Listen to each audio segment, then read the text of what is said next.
Hey guys, how are you today? Quick rant before we dive into today's chaos. As some of you might have noticed, YouTube's algorithm has decided I'm not special anymore. Shocking, I know. So now if you don't like, comment, or do a little backflip in the algorithm's honor, this video might just vanish into the void, never to be seen again. Seriously though, even a hi or "this is wild" in the comments helps way more than you think. It tells YouTube, hey, people actually like this channel. Maybe don't hide it from everyone. That can really help push my videos out to a wider audience, not just to my subscribers. So if you enjoy these stories and want to support the channel, that's the best way to do it. Now grab a drink, get comfy, and enjoy the drama. You won't want to miss this one.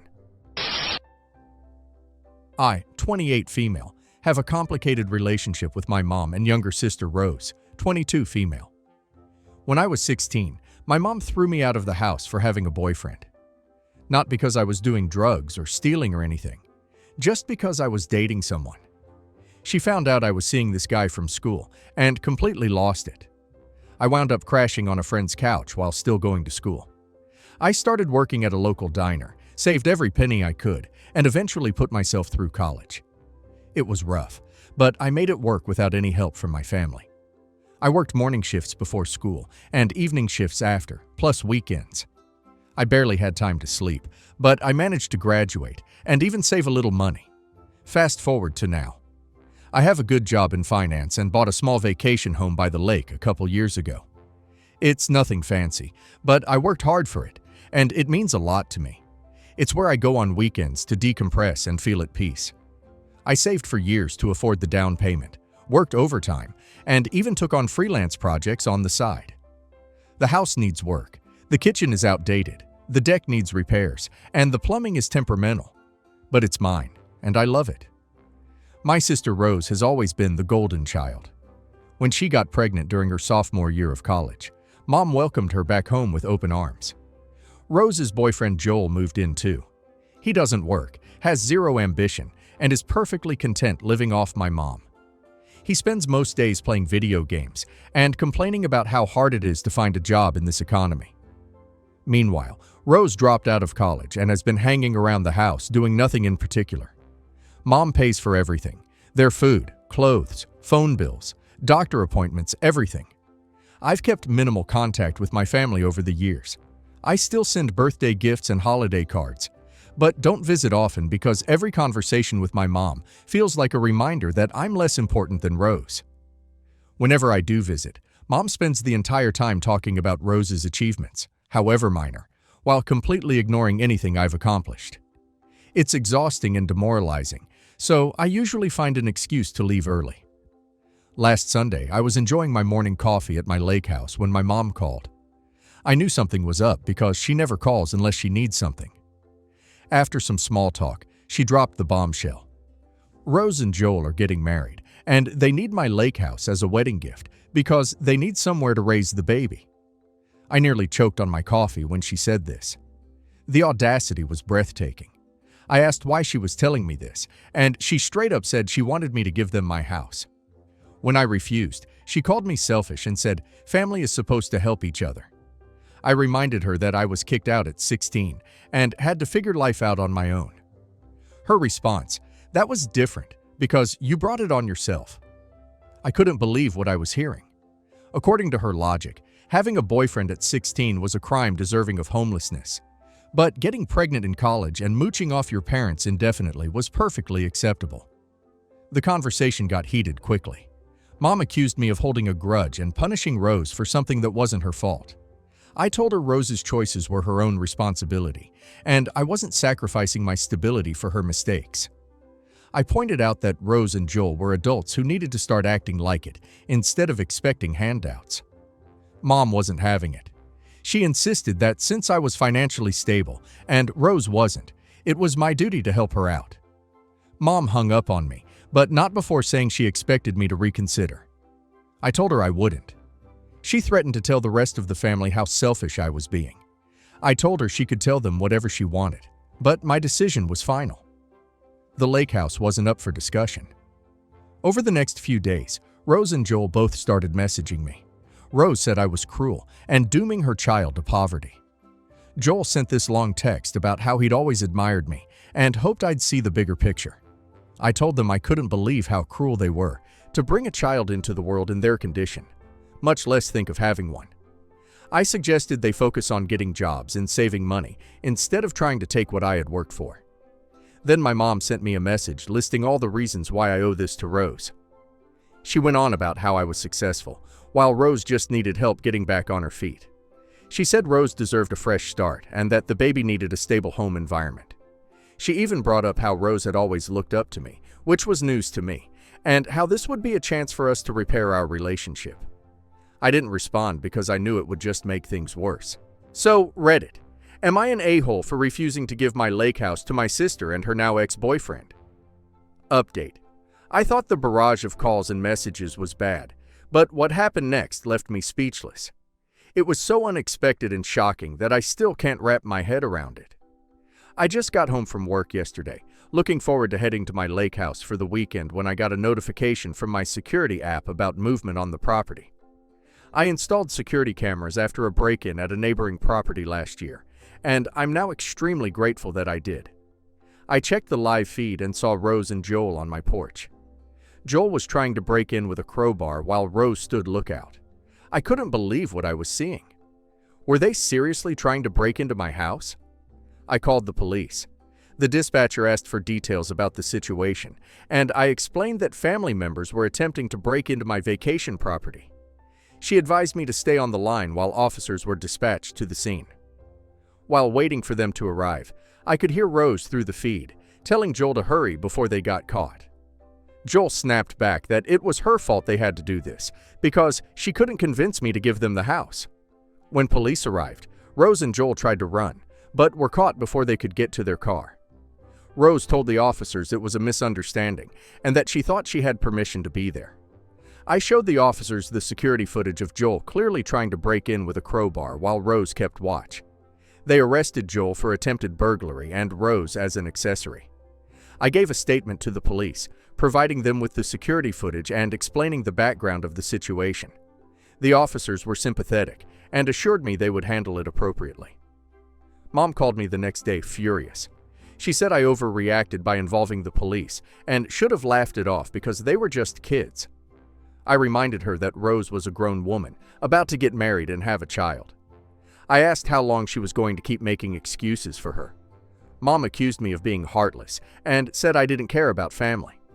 I pointed out that Rose and Joel were the ones who escalated things by trying to break into my house. I told her since she likes using the family card so much, maybe she should reconsider calling me family since she cut me out years ago.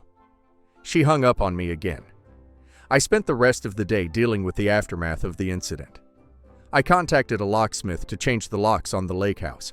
Even though Joel hadn't managed to get in, I also upgraded my security system to include motion sensors and better cameras. I wasn't taking any chances at this point. Update 2. The fallout got worse. Rose stopped contacting me thankfully, but Mom started calling daily. Her voicemails ranged from crying to yelling. She claimed I was being cruel to Rose during her vulnerable time and that I should drop the charges because family doesn't call the cops on family. I blocked her number after the 5th voicemail, but that didn't stop her.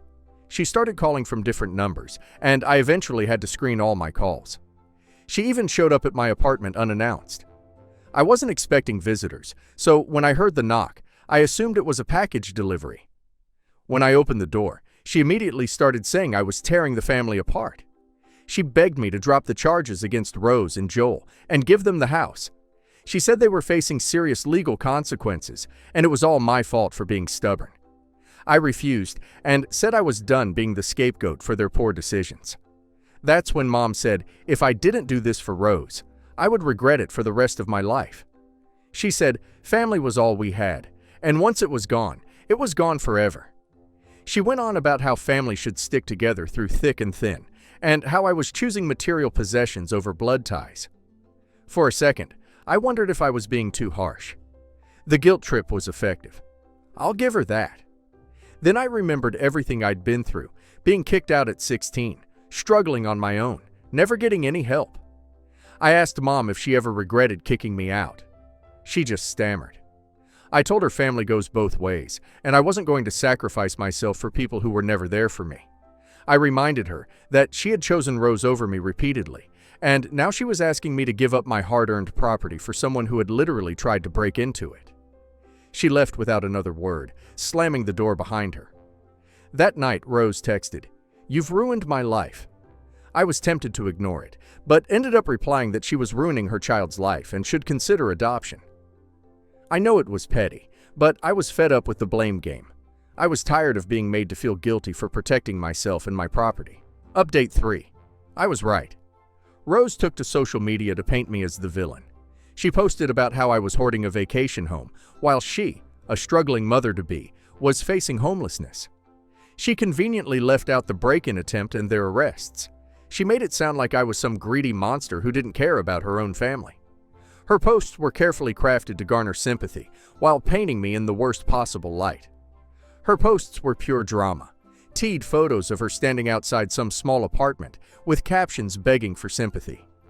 She claimed she couldn't believe her own sister would abandon her during such a critical time. She talked about how scared she was about the future, and how she just wanted stability for her unborn child.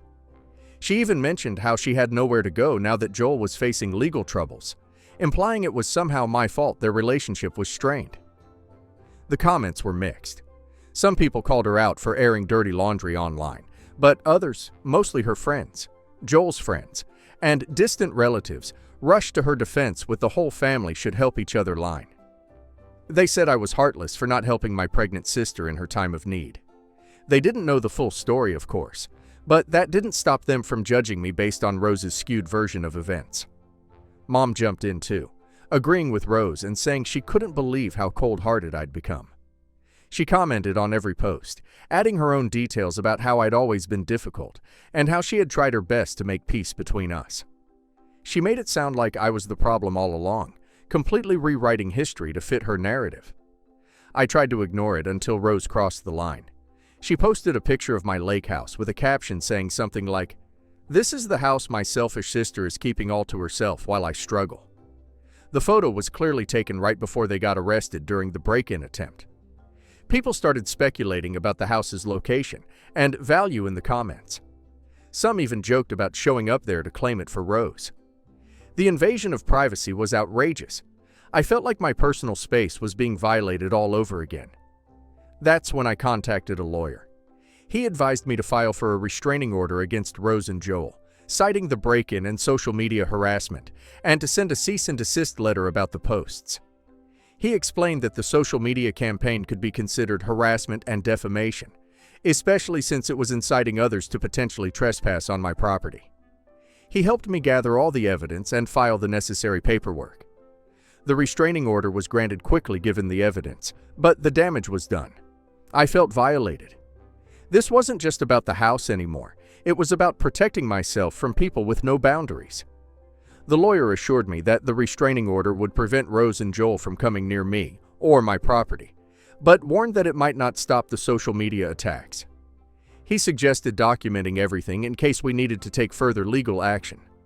Rose finally stopped posting about me online after the restraining order, but then Mom decided to take matters into her own hands. She wasn't bound by the restraining order. She showed up at my lake house unannounced one Saturday morning while I was gardening. I had driven up early that morning to do some yard work and clear my head. I was pulling weeds when I heard a car pull into the driveway. I didn't want to deal with her, but ignoring her would only make things worse. I stood up, brushed the dirt off my hands, and braced myself for another confrontation. Mom immediately launched into how I had destroyed my relationship with Rose and ruined the family's reputation. She went on about how families should stick together, how Rose was struggling, and how I had abandoned her when she needed me most. She called me selfish for hoarding my success while Rose was drowning. She said people in town were talking about our family drama and how heartless I was being. She claimed I was making her look like a bad mother because I wouldn't help my sister. I let her talk until she ran out of steam. Then I told her I wouldn't apologize for protecting what was mine. I reminded her about Rose's break-in attempt, their arrests, and the public humiliation campaign.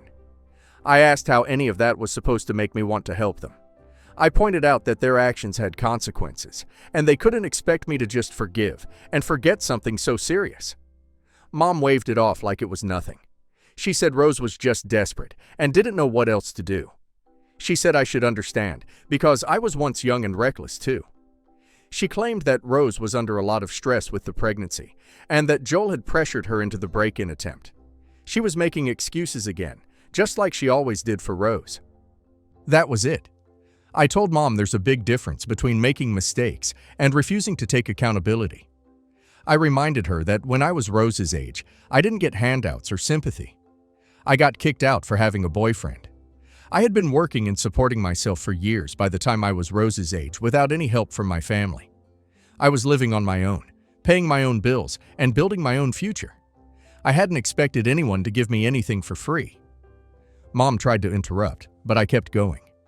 I told her I'd spent years building a life for myself without help from anyone, and I wasn't going to let Rose and Joel take that away just because they couldn't get their act together.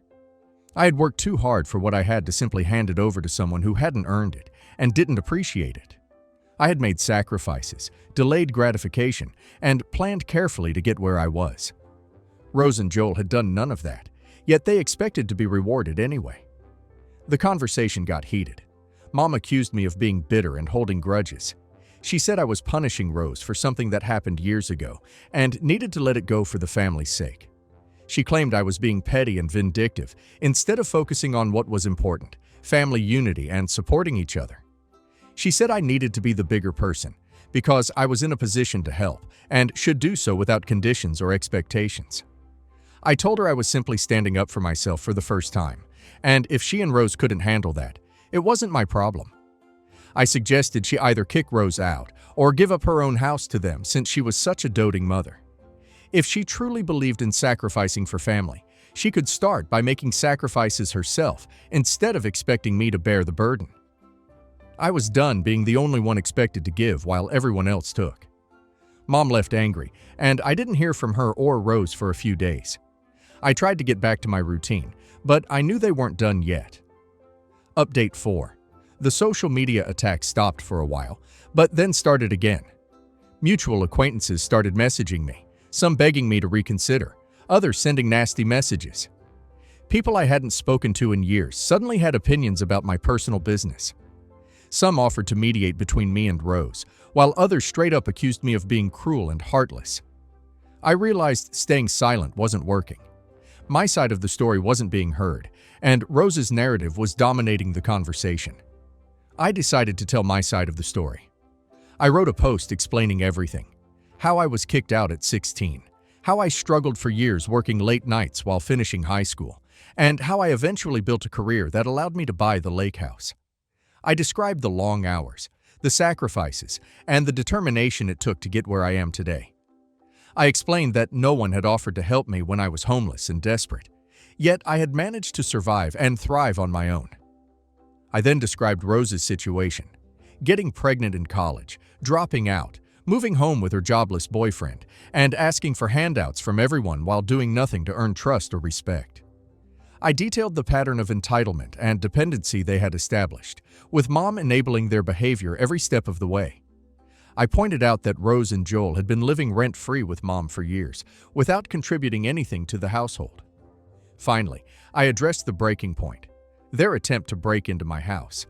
I included a screenshot of the security footage showing Joel with the crowbar and Rose keeping watch. I made it crystal clear that the lake house was mine, purchased with my money after years of sacrifice. I stated I had no obligation, legal, moral, or otherwise, to hand it over to anyone, especially not to people who treated me like an ATM. I emphasized that their actions were not only entitled, but actually criminal, and they were facing legal consequences for their choices, not because of anything I had done. The post gained traction quickly. Comments poured in with support, calling out the entitlement and manipulation I'd experienced. Some shared similar stories about toxic family dynamics, while others offered advice. A few asked why I hadn't gone no contact sooner. Honestly, I didn't have a good answer. Maybe I'd hoped things would improve, or maybe I'd feared the fallout. Maybe I still carried the guilt that had been instilled in me since childhood. The idea that family should come first, no matter what. Whatever the reason, I was finally starting to see things clearly. Not everyone was supportive. Some family members suggested I should have kept it private. I told them if they didn't shut up, I'd post their messages next. Part of me felt guilty, but then I remembered how publicly Rose and Mom had campaigned against me. They had chosen to air our dirty laundry first, twisting the facts to serve their narrative. I was simply setting the record straight with the truth. If they didn't like the consequences of their actions being exposed, they shouldn't have acted that way in the first place. Rose reacted immediately, flooding my phone with angry messages about how I'd ruined her reputation and jeopardized her and Joel's future. I wondered what future she was talking about. They had no jobs, no education, no plans beyond living off others. What future was I supposedly ruining? They hadn't been building one to begin with. Their only plan seemed to be taking what I had worked for and calling it theirs. Mom's messages were more pleading than angry. She begged me to take the post down, claiming it would humiliate the family and create irreparable rifts. She said I was airing private matters publicly and making things worse for everyone. She claimed she was only trying to help both her daughters and find a solution that would work for everyone. I told her they brought this on themselves by attacking me while I stayed quiet. I warned her that if they came at me again, I wouldn't hold back. I was done being the family doormat. That evening, a mutual friend called to tell me Rose and Joel were panicking, with Joel threatening to sue me for defamation. I laughed. Everything I wrote was true, and I had evidence. Besides, what money would he sue me with? He couldn't even afford his own place to live, let alone legal fees. The threat was empty, just like everything else about him. It was just another attempt to intimidate me into giving them what they wanted. That night, I felt at peace. I wouldn't be their easy target anymore. For the first time in years, I felt like I was truly standing up for myself. I wasn't going to let them guilt or manipulate me anymore. I wasn't going to sacrifice my needs and boundaries for people who had never shown me the same consideration. It was liberating to finally put my foot down and say, enough is enough. Update 5. Last night, my phone rang with Rose's name on the screen. I almost let it go to voicemail, but decided to answer, ready for her usual accusations. I had my recorder on just in case she said something I needed to document for legal purposes. Instead, I heard sobbing, not her usual manipulative tears, but deep, gut-wrenching crying. Before I could ask what was wrong, Rose started wailing that Joel had broken up with her. He'd packed his things and left, blaming her for everything. The backlash from my post, their instability, and the pressure of their upcoming wedding. According to her, he told her she was toxic and he couldn't handle her anymore. He had walked out on her and the baby without a second thought. She kept repeating she didn't know what to do. She was scared and alone and didn't think she could raise a child by herself. She had no job, no savings, and no support system beyond Mom, who was already stretched thin financially. She claimed she had hit rock bottom and didn't see a way forward. She said she was calling me because she had nowhere else to turn. For a moment, I almost felt bad for her. Her pain seemed genuine for once, and the situation with Joel was undeniably difficult. Then my anger resurfaced. I kept my voice steady, but my words came out cold. I wasn't going to be manipulated by her tears or her crisis. I had been through worse at a younger age and had managed without anyone's help. She could do the same. I told her she had no one to blame but herself. She'd chosen to have a baby without any plan, without considering consequences, and with a man who clearly couldn't be a supportive partner. I asked what she'd been thinking. Did she really believe Joel, who couldn't keep a job or take responsibility for himself, would magically become a reliable husband and father? Had she not seen the warning signs that he was unreliable and immature? Had she honestly thought he would step up when the going got tough? She tried to interrupt, but I continued. I reminded her how she'd spent weeks attacking me, trying to guilt me into giving her something I'd worked for. I asked if she'd been in her right mind when she decided to break into my house. When she stood there with Joel thinking it was okay to take what wasn't hers, I pointed out that her current situation was the direct result of her own choices and actions. She had chosen to get pregnant without financial stability. She had chosen to stay with Joel despite his lack of ambition. She had chosen to try to take my house instead of finding her own solution. Her sobbing quieted, replaced by stunned silence. But I wasn't finished. I had years of pent-up frustration to release, and now that I had started, I couldn't stop. She needed to hear the harsh truth that everyone else in her life had been sheltering her from. I told her life isn't a fairy tale where others fix your mistakes.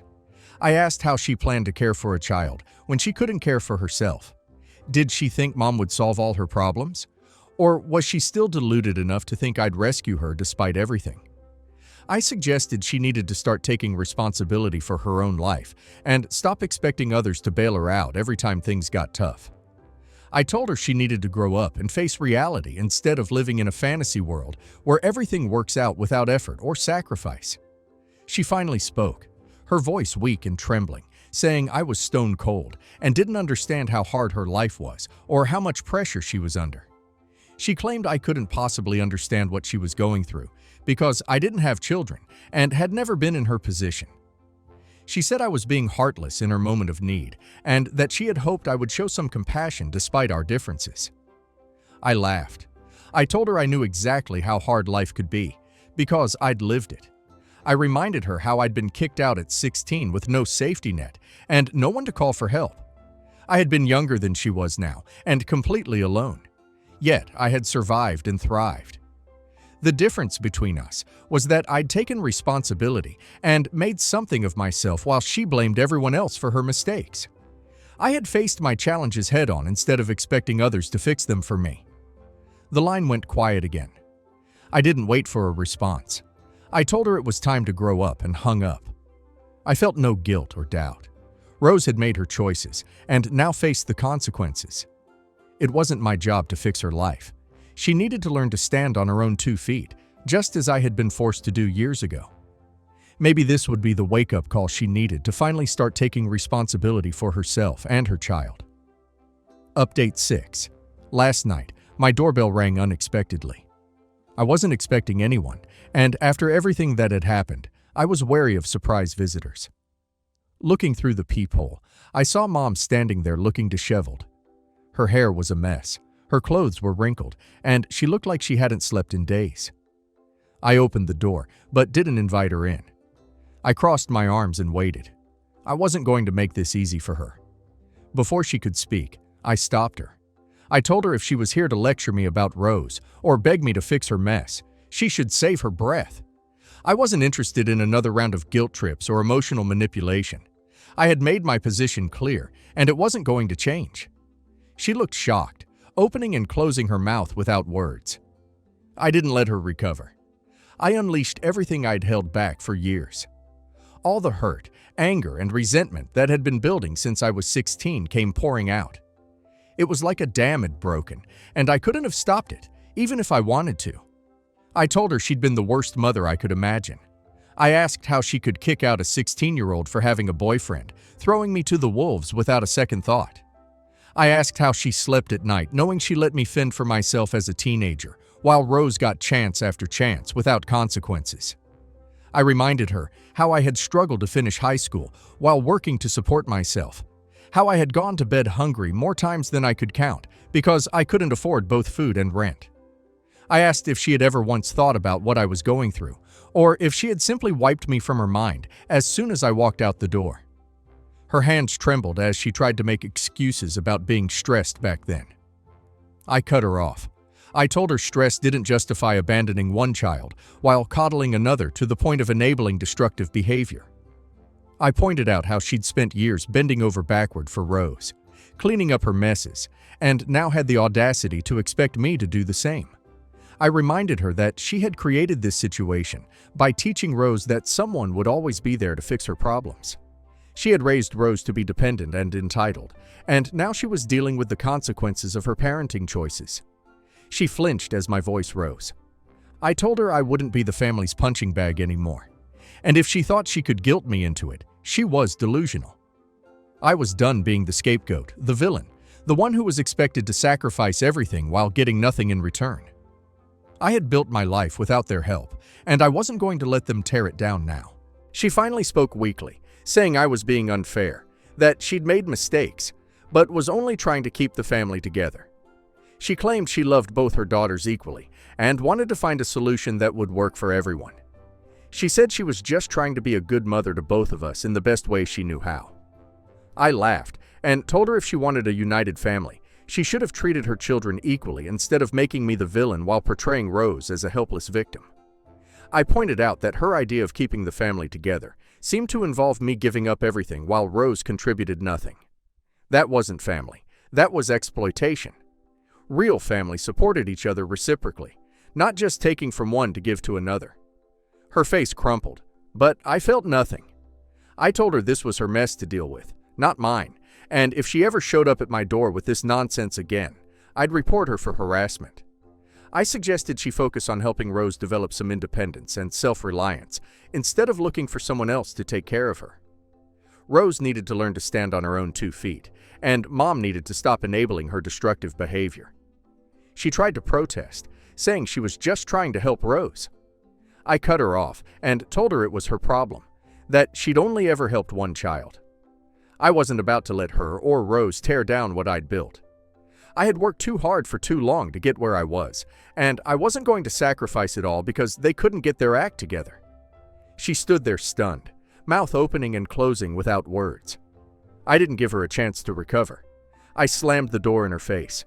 "Figure it out like the worthless rats you are," I told her before shutting the door.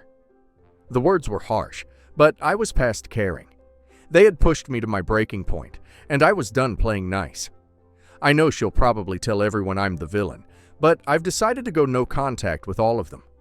I've blocked their numbers, unfriended them on social media, and instructed my lawyer to handle any further communication. I'm tired of the drama, the manipulation, and the entitlement. I deserve peace and stability, and if that means cutting ties with toxic family members, so be it.